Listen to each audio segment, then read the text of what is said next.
이제 인플레이션이 2라운드가 있을 수 있다. 이제 1라운드가 끝나고 쉬는 시간을 갖고 다시 2라운드가 시작될 수 있다. 본인이 봤을 때 이렇게 환경이 너무 안 좋다 보니까 지금까지 자기가 투자 업무량에서 거의 손에 꼽을 정도로 가장 많이 숏을 하고 있다고 밝혔습니다. 그러면서 그 와중에도 자기가 정말 좋아하는 최애 주식이 하나가 있다. 안녕하세요, 이호석입니다. 오늘은 스튜디오에서 에릭을 만나보겠습니다. 안녕하십니까? 네, 안녕하세요. 네, 스튜디오에서 에릭을 만나보게 되면 에릭의 이제 몸이 좋은 그게 더 드러나가지고 댓글 반응이 뜨겁더라고요. 도대체 어디 형사에게다 이런 얘기도 많은데 요즘에도 운동 많이 하세요? 네, 요즘에도 꾸준히 하고 있습니다. 꾸준히 하고 계시고. 아니, 언더아머 옷을 한번 입고 오라니까. 네, 겨울이어가지고 또 시기를 놓쳤네요. 알겠습니다. 다음번에는 언더아머 옷을 입고 한번 출연하시는 걸로 하고요. 오늘은 누구 얘기를 해볼까요? 오늘은 이제 우리나라에서도 꽤 익숙한 외국의 대가라고 저는 생각을 하는데 칼 아이칸의 얘기를 한번 가져와 봤습니다. 이분 또 유명하신 분이죠. 네. 이분은 좀 긍정인가요, 부정인가요? 안타깝게도 좀 안 좋은 안 얘기를. 좋죠. 네, 요즘 분위기 좋아지는데 또 약간 좀 그렇네요. 네. 왜 안타깝게, 그러니까 안 좋게 보시는지 좀 이야기를 좀 들어보도록 하겠습니다. 네, 우선 칼 아이칸에 대해서 간략하게 소개를 좀 드리자면은 36년생, 올해 이제 87세입니다. 이 업계에서 업력이 상당히 오래되신 분이고 행동주의 투자라고 하잖아요. 단순히 이제 투자해서 지분을 보유하는 게 아니라 직접적으로 경영에 개입하는 그런 방식의 투자를 얘기하는데 이쪽 방면에서는 이제 1세대로 손꼽히고 있습니다. 그리고 또 가장 성공한 또 행동주의 투자자이기도 하고요.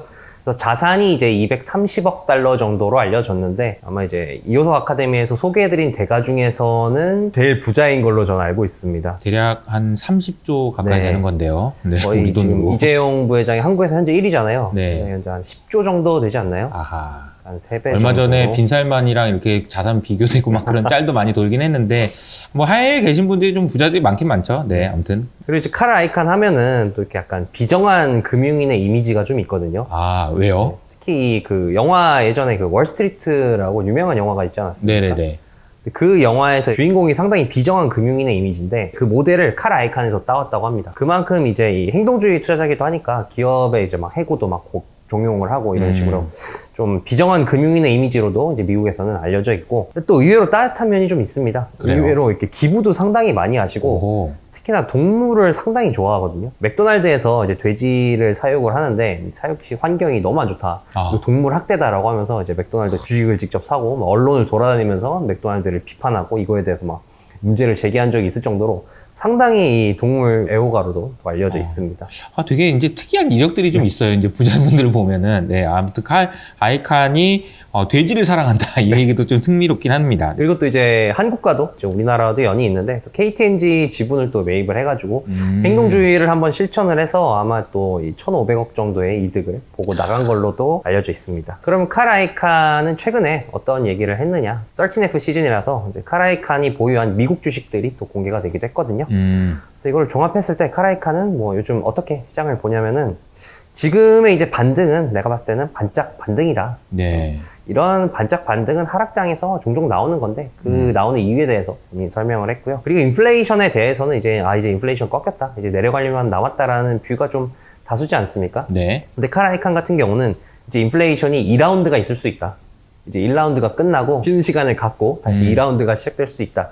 이런 얘기를 좀 했습니다. 일단 쉬는 시간이라는 거는 동의하는데 2라운드에 있다. 다음이 있을 수 있다라고 얘기를 했고 그리고 침체에 대해서도 침체는 오고 안 오고가 아니라 본인이 이제 이미 왔다라고 생각을 하고 그리고 이제 침체에서 벗어나기가 좀 힘들지 않을까라고 얘기를 했습니다. 지금 시장의 관심사가 인플레이션은 좀 진정되는 것 같다. 근데 지금부터는 경제가 얼마나 안 좋아질지가 고민이다. 그런데 칼 아이칸 같은 경우에는 침체가 벗어나기 어려울 것 같다. 이렇게 보신 거네요. 네, 맞습니다. 그러면서 이제 아무래도 본인이 봤을 때 이렇게 환경이 너무 안 좋다 보니까 지금까지 자기가 투자 업무량에서 거의 손에 꼽을 정도로 가장 많이 숏을 하고 있다고 밝혔습니다. 그러면서 그 와중에도 자기가 정말 좋아하는 최애 주식이 하나가 있다.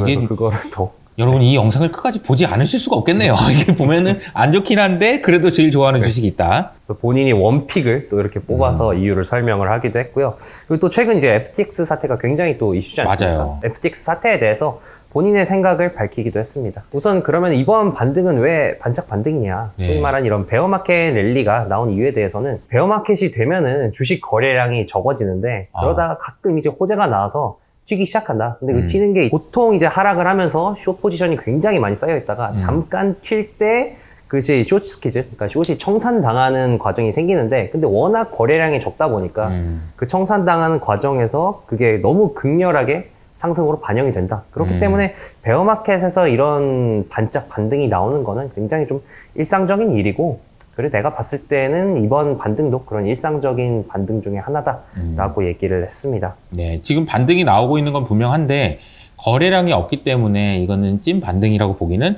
어렵다라고 생각을 하신 네, 거네요. 맞습니다. 이 영상을 보시는 분 중에 찐 반응인 것 같다라고 생각하신 분은 지난주에 저희가 했던 영상을 보셔도 좋을 것 같아요. 그리고 이제 침체에 대해서 얘기를 했는데, 침체가 벗어나기가 왜 힘들까? 그 이유에 대해서는 첫 번째로 기업 상황이 상당히 안 좋다라고 얘기를 했습니다. 우선 이제 기업 같은 경우는 저번에도 이제 이호석 아카데미에서 말씀을 드린 적이 있는 것 같은데, 현재 미국의 생산성이 굉장히 떨어지고 있거든요. 네. 임금은 또 굉장히 오르고 있고, 네. 그러면 이제 아웃풋은 떨어지는데 임금은 또 오르고 있고, 거기에 더해서 이제 카라이칸 같은 경우는 밑에 그래프가 이제 퇴사율을 나타낸 그래프입니다. 네. 지금 이 코로나 이전보다도 아직까지는 이제 퇴사율이 높은 상황이거든요. 그러니까 이제 기업 입장에서는 일손도 없고, 그나마 일하는 사람도 생산성이 떨어지고, 근데 또 지출한 인건비는 늘어나고, 지금 이런 상황이기 때문에 기업이 좀 사면 초과에 빠졌다라고 이렇게 진단을 했습니다. 네. 이제 기업 부채도 말을 했는데, 기업 부채 같은 경우는 이제 아무래도 금리가 올라가니까 지금 이제 저금리 시대에서는 이제 부채 상환에 크게 부담을 못 느끼다가, 이제는 기업이 이거를 엄청나게 부담을 느낄 것이다, 부채 상환에 대해서. 그래서 이것도 기업의 또 이제 발목을 잡는 요인 중에 하나로 뽑았고요. 그러면서 이제 이 바이백 얘기를 했습니다. 이제 기업들이 코로나 이후에 급격하게 부채를 늘린 이유는 바로 이제 돈을 빌려서 바이백을 했기 때문에, 자사주를 매입을 했기 때문에 이제 대출을 많이 한 건데, 밑에 그래프는 바이백인데 실제로 코로나 이후에 바이백이 굉장히 많이 늘어났거든요. 근데 이제 지금 또 이 주가가 떨어지고 있지 않습니까? 네. 근데 칼 아이칸이 볼 때는 이 주가가 뜰 때는 돈을 그렇게 많이 차입을 해가지고 바이백을 했는데, 지금은 차입을 한 돈으로 산 주식들이 이제 막 떨어지고 있다는 거죠. 아하. 그렇기 때문에 기업들은 너무나도 안 좋은 상황이고, 기업의 상황이 반전되기는 본인이 봤을 때는 굉장히 어려워 보인다라고 얘기를 했습니다. 쉽게 말하면 돈 빌려서 주식했는데 물렸다는 얘기인데, 네, 맞습니다. 바이백이라고 해봐야 어쨌든 자기 주식이라고 해도 어쨌든 주식이잖아요. 네. 근데 돈을 빌려서 샀단 말이에요. 근데 금리는 올라가는 거고, 또 빌려서 산 주식은 빠졌고, 네. 안 좋은 상황이 많네요.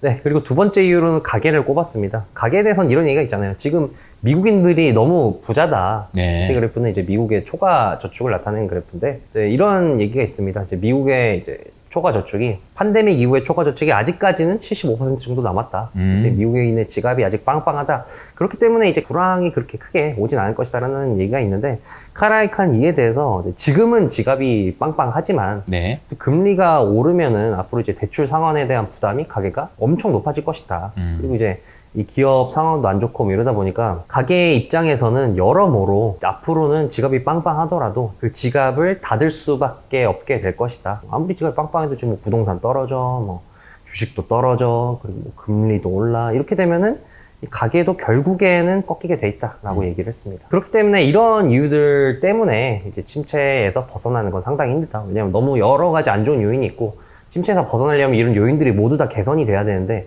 카라이칸이 볼 때는 개선이 쉽지 않다라고 얘기를 했고, 인플레이션 같은 경우는 인플레이션은 이제 쉽게 죽지 않는다. 라운드 2가 이제 2라운드가 올 것이다. 라고 얘기를 했는데, 그 이유에 대해서는 이제 밑에 그래프는 이제 제가 여러 번 보여드린 그래프인데, 이제 미국의 이제 정유소의 처리 능력을 나타낸 그래프거든요. 근데 이제 이 그래프가 말하는 건 이겁니다. 지금 이제 이 유가가 많이 잡혔는데, 네. 그게 이제 공급이 늘어나서 잡힌 게 아니라 경기 침체 우려 때문에 지금 수요가 파괴돼서 잡힌 거지 않습니까? 네. 근데 이제 칼 아이칸이 볼 땐 이겁니다. 그래, 지금은 이제 수요가 파괴가 돼서 이렇게 유가가 잡혔는데, 나중에 이게 연준이 피벗을 하고 경기가 좋아져서 다시 수요가 살아나면은, 공급은 그대로인데 다시 수요가 이렇게 살아나면은 유가가 또 뛰지 않겠느냐. 그러면은 이런 것 때문에 다시 인플레이션이 살아나지 않겠느냐라는 논리입니다. 그러니까 그럴 수 있겠네요. 인플레이션이 아직 죽은 게 아니다라는 겁니다. 그러면서 이제 너 이렇게 상황이 안 좋다 보니까 자기는 지금 S&P 500에도 숏을 해놨고, 네. 자기가 이제 좋아하지 않는 특정 산업에도 숏을 했다. 그러면서 대표적으로 이제 상업 쇼핑몰에 숏을 해놨다고 얘기를 했거든요. 산업 쇼핑몰이요. 네, 이제 그러니까 쇼핑몰이죠. 카라이칸 같은 경우는 코로나 이전부터 쇼핑몰에 숏을 하긴 했습니다. 여기 쇼핑몰이 너무 재무 상태가 안 좋고, 내가 봤을 땐 이거 분식회계도 하는 것 같다 라고 해서 아하. 숏을 해놨었거든요. 아하. 근데 거기다가 이제 코로나까지 터지면서 엎친 데 덮친 경우가 또 쇼핑몰이 안 좋아지다 보니까 카라이카는 계속해서 뭐 이런 이유들로 계속 숏을 하고 있다라고 얘기를 했고, 그러니까 본인의 불호 기업에도 나는 숏을 해놨다라고 얘기를 했습니다. 안 좋아하는 기업. 네, 그러니까 뭐 어떤 기업인지는 직접적으로 얘기를 하진 않습니다만 이 뒤에 설명을 듣다 보면 어떤 기업인지 대강 이제 감은 잡히긴 합니다. 그러면서 이제 나는 보통 이제 롱숏이 있으면 롱 포지션을 더 많이 가지고 가는 사람인데, 내가 투자 지금 이 한 일에 이렇게 숏 비중이 커진 거는 굉장히 오랜만이다 라고, 지금 거의 롱숏 비중이 5대5까지 올라왔다라고 얘기를 했습니다. 그 정도로 좀 보수적으로 보시나 보네요. 네, 현금도 많이 쌓아놓으셨다고. 네, 현금도 많이 쌓아놨고, 그래서 채권 같은 경우는 지금 너무 싸기 때문에 채권은 내가 좀 매수를 하고 있다라고 얘기를 했고요. 채권을 사는 거는 저도 되게 그 좋은 전략인 것 같아요. 지금 금리가 이 정도 올랐으면 금리가 더 오르더라도 뭐 버티면서 이제 가도 되니까. 그러면서 이제 이 주식에 대해서는 길게 봤을 때는, 장기적으로 봤을 때는 이제 전형적인 가치줄, 뭐 PER이 낮고 이런 전형적인 전통적인 가치주 매수는 좋다. 이거는 추천을 한다. 라고 얘기를 했고요. 다만 이제 성장주에 대해서는 좀 부정적인 입장을 견지를 했습니다. 네. 그러면서 이제 성장주 같은 경우는 이제 특히나 이제 코로나 시기에 이제 스타가 된 성장주들이 있지 않습니까? 네네. 줌이라든지 로빈훗이라든지 또 그렇죠. 이제 아크로 대표되는 네. 그런 성장주들은 지킬 수 없는 약속을 했다. 아, 그리고 그 대가를 치르고 있는 중이다. 그러니까 예를 지킬 들어서 수 없는 약속이라는 게 뭘까요? 그러니까 이제 이 코로나 때 뭐 굉장히 뭐 메타버스니 뭐 아하. 우주로 가느니 뭐 이런 머나먼 미래에 아직 구체화되지도 않은 그런 것들을 당장이라도 실현시킬 수 있을 것 마냥 이 주식들이 이렇게 얘기를 하고, 그것 때문에 주가가 많이 부양이 됐는데, 근데 이게 이 지킬 수 없다는 게 현실로 드러나니까 그 대가를 이제 치르고 있다는 거죠, 카라이칸이. 금리가 낮은 구간에서는 사람들이 먼 미래를 볼 수 있게 해주는 것 같아요. 왜냐면 금리가 낮으니까 먼 미래까지 봐도 그 먼 미래에 있는 일이 불확실할지언정 현재 가치로 땡겨오는데 그렇게 많이 할인을 안 해도 되니까. 근데 금리가 높아지면 높아질수록 사람들은 좀 더 짧은 기간의 걸 더 집중하게 되는 것 같습니다. 뭐 거짓말이라고 할 수도 있지만 어쨌든 금리가 낮은 환경에서 그런 이야기가 있었고 그걸 지킬 수 없다. 그래서 뭐 이런 얘기도 제가 어디서 들은 것 같은데, 금리와 이제 꿈의 크기가 반비례한다고. 맞아요. 네, 정확한 표현인 것 같습니다. 그래도 이런 주식들이 뭐 대가는 지금 치르고 있을지언정 뭐 주가가 어마어마하게 많이 빠지지 않았습니까? 고점 대비해서. 근데 카라니카는 아직도 이런 주식들은 거품이 있다라고 얘기를 했습니다. 네. 근데 이런 얘기를 한 또 다른 이제 대가가 있는데, 짐 차너스라고, 이 사람은 이제 월가에서 공매도의 달인으로 꼽힙니다. 어둠의 워렌 버핏이라고 불릴 정도로 아하. 워렌 버핏처럼 열심히 가치 분석을 해서 네. 롱을 하는 게 아니라 숏을 하는 아하. 이제 스타일인데, 뭐 이분 대표적으로 엔론도 숏을 했고 그랬거든요. 아하. 근데 이 사람도 이제 이 코로나의 이제 스타들, 코로나 성장주에도 거품이 껴있다고 얘기를 하면서 이런 근거를 얘기를 했습니다. 그냥 대표적으로 로빈후드 같은 경우는 판관비, 그리고 평균 객단가, 그리고 월간 활성화 유저수를 나타낸 그래프인데, 보시면은 이제 판관비는 뭐 계속해서 어마무시하게 계속 올라갔거든요. 파란색 선이요? 네, 파란색 선. 근데 평균 객단가는 회색 그래프. 요거는 이제 그렇게 크게 올라가지가 않습니다. 오히려 계속 하락을 하고 있고, 이 월간 활성화 유저수도 증가를 하다가 이미 2021년에 꺾여서 계속해서 하락을 하고 있거든요. 그렇기 때문에 이제 이 사람이 봤을 땐 이런 거죠. 이런 코로나 스타 기업들은 돈을 벌 수가 없는 구조다. 이런 걸 이제 유닛 이코노믹스, 단위 경제라고 보는데, 이 기업들이 하는 단위 경제를 딱 보면은 얘네는 돈을 벌 수가 없는 구조고, 코로나 때는 정말 뭐 돈을 벌 수 없을래야 없을 수 없는 환경이었는데, 그런 좋은 환경에서도 얘네는 돈을 못 벌었기 때문에 앞으로도 더 상황이 나빠질 것이고, 그런 거에 비하면은 아직도 주가는 본인이 봤을 때는 거품이 껴있다고 판단을 한다 라고 얘기를 한 바가 있습니다. 그래서 이제 최근 카라이칸의 이제 13F가 공개가 되는데, 13F가 뭔지 소개 한번 좀 해주세요. 네, 이제 이 13F라는 거는 운용자금이 1억 달러, 그러니까 하나로 한 1,000억 정도, 1,000억 원 이상이면은 SEC에 본인의 이제 포트폴리오, 미국 주식 포트폴리오를 분기마다 제출해야 되는데, 근데 이게 실시간은 아니고요. 한 40일 정도의 시차가 있습니다. 그래서 요거는 이제 3분기에 카라이칸의 미국 주식 포트폴리오라고 보시면 되고요. 그 외에 뭐 해외 주식이라든지 이런 것들은 포함이 되지가 않습니다. 그래서 가장 카라이칸이 3분기 동안 가장 많이 산 미국 주식은 뭘까? 이제 IEP는 이제 본인 회사입니다. 본인의 이제 지주 회사입니다. 여러 가지 기업을 거느리는 이제 본인의 지주 회사고, 그리고 트위터 같은 경우는 이제 merger arbitrage라고 하죠. 이제 한마디로 이제 차익 거래를 한 겁니다. 그러니까 카라이칸이 이렇게 얘기하더라고요. 본인은 이제 트위터 평단이 한 $30 정도 되는데, 트위터가 뭐 일론 머스크가 인수하니 많이 얘기를 했을 때, 나는 일론 머스크가 인수할 거라고 봤다. 그리고 본인도 트위터 경영에 문제가 많다고 생각을 했기 때문에 머스크가 인수를 안 하면은 내가 끼어들어서 트위터에 행동주의를 시전하려고 했다라고 아. 얘기를 했습니다.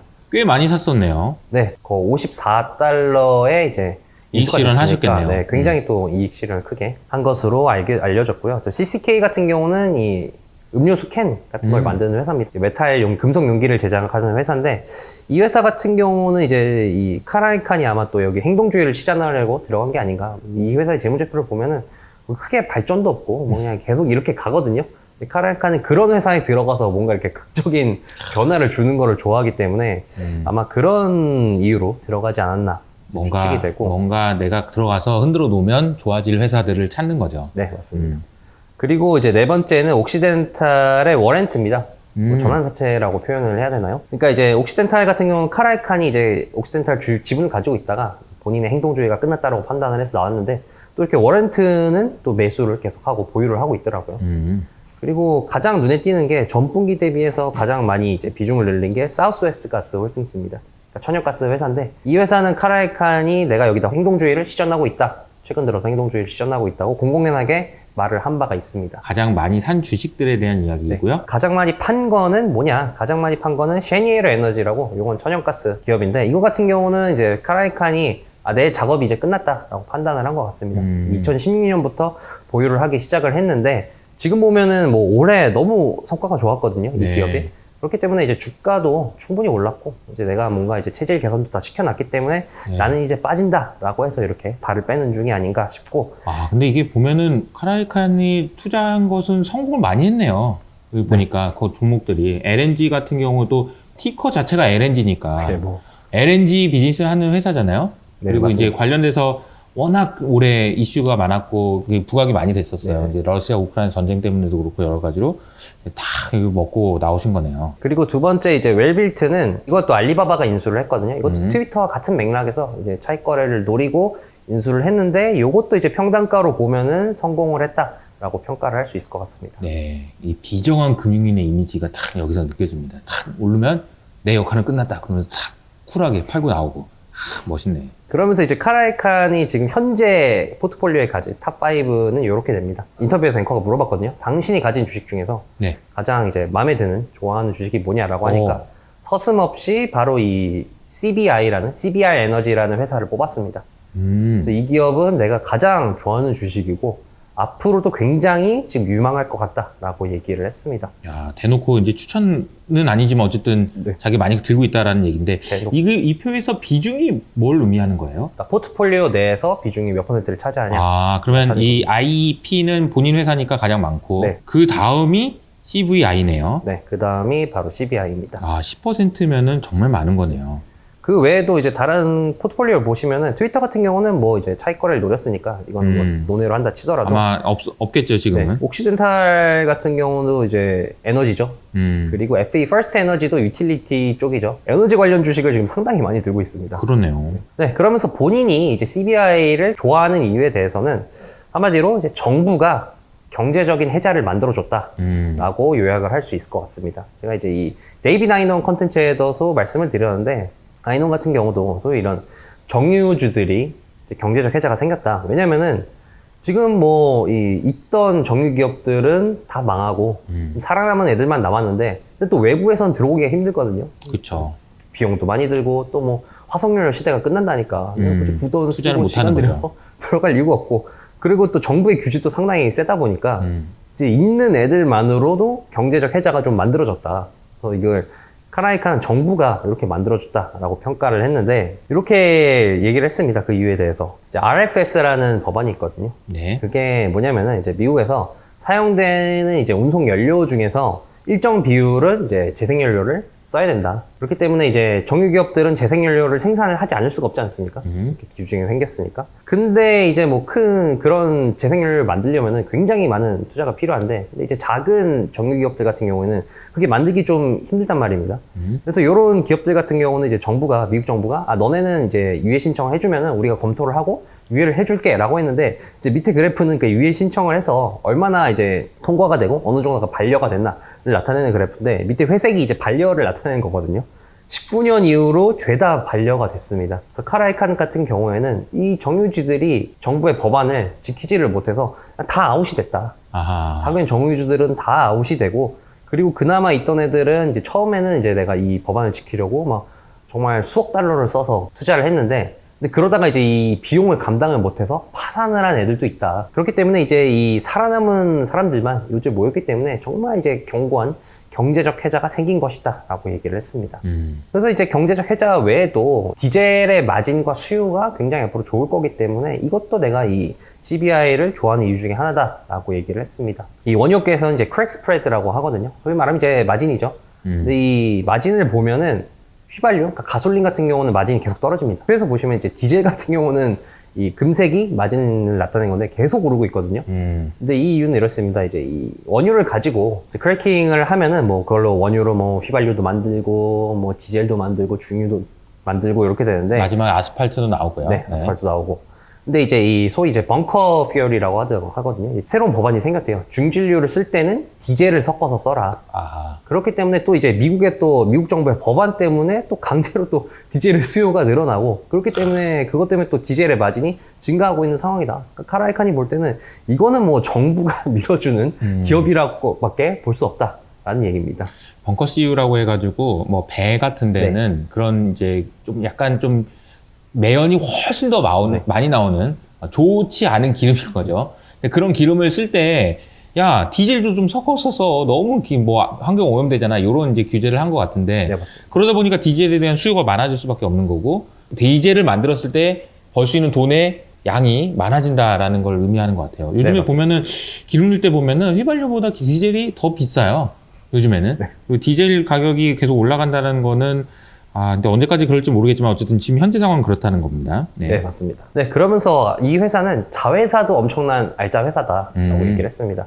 자회사 이제 UAN이라는 이제 회사인데, 사진이 석탄이 아닙니다. 석탄이 아니고 석유 코크스라고, 이제 석유 원유를 작업을 하고 나면은 남는 이제 이 고체 덩어리가 있습니다. 네. 그걸 이제 석유 코크스라고 하는데, 이 회사는 이제 석유 코크스를 통해서 비료를 만드는 회사입니다. 질산 암모늄을 만드는 회사인데, 이제 이 질산 암모늄 비료를 만들 때 보통 이제 천연가스로 만들거든요. 천연가스로 이제 암모니아를 추출해서 만드는데, 근데 이 천연가스 가격이 너무 비싸지지 않았습니까? 올해 들어서.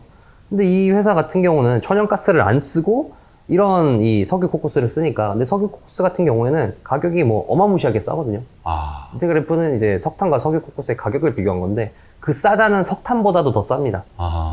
그렇기 때문에 이제 이 회사는 정말 원가를 거의 안 들이고 이렇게 비료를 만들기 때문에 천연가스가 비싸진 이 상황에서, 지금 뭐 가격은 떨어졌다지만 여전히 비싼 상황이다 보니까 이 석유 코크스로 이제 비료를 만드는 이 회사는 굉장히 큰 장점을 가지고 있다. 그렇기 때문에 이 CBI는 뭐 자회사도 이렇게 경쟁력도 좋고 본인 모회사도 너무나 이제 이 정부가 해자를 만들어준 격이고, 그렇기 때문에 내가 좋아하지 않을 수 없는 주식이다 라고 얘기를 했습니다. 그러면서 이제 FTX 사태에 대해서도 얘기를 했는데, 이거를 상당히 심각한 문제로 보더라고요. 그러니까 소위 말하는 스피노버라고 하죠. 이 위기가 전염될 가능성이 굉장히 높다라고 평가를 하면서 이게 우크라이나 전쟁급의 리스크가 될 수 있다라고 평가를 했습니다. 아직은 잠잠하거든요. FTX 사건에 대해서 실제 세상으로 연결되는 연결고리가 뚜렷하진 않은 것 같은데, 카라이칸은 이걸 좀 중요하게 봤나 보네요. 네, 맞습니다. 그래서 전통금융으로도 좀 이렇게 영향을 줄 수가 있다라고 얘기를 하더라고요. 그러면서 이제 본인이 이제 크립토에 대한 생각을 얘기를 했는데, 자기가 굉장히 똑똑하다. 난 굉장히 똑똑한 사람이고, 그리고 내 주위에서 내가 뽑은 사람도 굉장히 똑똑한 사람인데, 우리들이 이제 크립토가 뭔지, 이게 정체가 뭘까? 라고 정말 오랜 시간 공부를 했는데, 아무도 이해를 못 하더라. 근데 그래서 그런 맥락에서 나는 이 크립토가 도대체 어떤 효용과 가치가 있는지 이해할 수가 없다. 그래서 난 크립토를 투자한 적은 없고, 오히려 숏을 한 적은, 코인을 숏한 적은 몇 번 있다라고 밝혔습니다. 그러면서 이제 내가 이제 행동주의 투자자 아니겠습니까, 카라이칸이? 그래서 이제 기업의 경영에 이제 간섭을 하는 사람의 입장에서 볼 때, 크립토 회사들의 경영 문화, 경영이 너무 수준이 떨어지고 너무 최악이다. FTX 경영이 또 문제가 있다는 얘기도 많이 나오지 않았습니까? 맞습니다. 사기도 있고요. 그렇기 때문에 본인이 봤을 때는 이 업계의 경영은 너무 안 좋고 최악이고 굉장히 문제가 많다라는 얘기로 이제 인터뷰를 마무리를 했습니다. 뭐 틀린 말은 아닌 것 같습니다. 이건 이제 저의 이제 개인적인 뇌피셜로 에릭 피셜입니다. 대가들의 이제 미국 시장에 대한 긍정과 부정을 나눠봤는데요. 카라이칸은 뭐 여전히 부정에 위치를 하고 있습니다. 물론 이제 이 에너지 기업엔 투자를 하고 있습니다만 너무나 이제 매크로 상황을 안 좋게 보기 때문에 부정에 위치했고 좀 이제 움직임을 보인 분이 이제 빌 에크먼이거든요. 네네네. 빌 에크먼 같은 경우는 뭐 지금 9월에 주식이 좀 싸다, 그래서 뭐 살만하다라는 얘기를 한 적도 있고 최근 인터뷰나 이제 공개된 포트폴리오에 의하면은 뭐 앞으로 한 11월 앞으로 이제 내년 말에 좀 반등이 일어날 수 있다, 턴어라운드가 좀 있지 않을까라는 식으로 예측을 하긴 했습니다. 뭐 그래도 내년 말이요, 내년 네. 말. 그래서 이 뭐 빌 에크먼도 굉장히 이렇게 좀 긍정적인 매크로 뷰를 한 건 아닌데 그래도 이제 본인은 이제 바뀌는 환경에 맞춰서 굉장히 좋은 주식들이 있다라고 얘기를 했거든요. 그렇기 때문에 이제 어떻게 보면 이제 워렌 버핏이랑 에크먼이랑 결이 비슷합니다. 워렌 버핏도 정유주를 바뀌는 환경에 따라서 정유주를 엄청 지금 옥시덴탈을 매수를 하고 있듯이 에크먼 같은 경우는 철도주를 또 엄청 사고 있습니다. 네. 그렇기 때문에 뭐 매크로는 뭐 안 좋지만 그래도 그 속에서 기회가 있다라고 보기 때문에 빌 에크먼 같은 경우는 이제 약긍정으로 좀 이제 자리를 옮기지 않았나라는 게 제 생각입니다. 알겠습니다. 빌 에크먼이 조금 위치를 옮긴 거 외에는 큰 변화는 없는 것 같긴 한데요. 네, 그죠? 저희가 한 번씩 다뤘던 그 인물들이 누구 다뤘죠? 캔 피셔 다뤘었고요. 가장 긍정적이었던 분은? 아우드막스도 저희가 메모를 최근에 한번 다뤘고 했었고요. 그리고 카라이칸 네. 이렇게 다뤘습니다. 여기서 나왔던 대가들의 의견들을 계속해서 이제 에릭이 소개해주고 있는데 처음 했을 때는 완전 부정적이었다가 조금씩 한 번씩 이제는 뭐 좀 괜찮은 것 같다 이런 이야기를 해주시는 분들도 많은데 오늘은 여전히 거래량이 부족하기 때문에 쇼커버가 일어나는 거지 진짜 반등은 아니다 라는 의미에서 칼 아이칸의 의견을 들어봤습니다. 상당히 흥미롭고 재미있는 시간이 아니었나 싶어요. 그러면 다음 시간에 또 찾아뵙도록 하겠습니다. 에릭 수고하셨습니다. 네, 수고하셨습니다.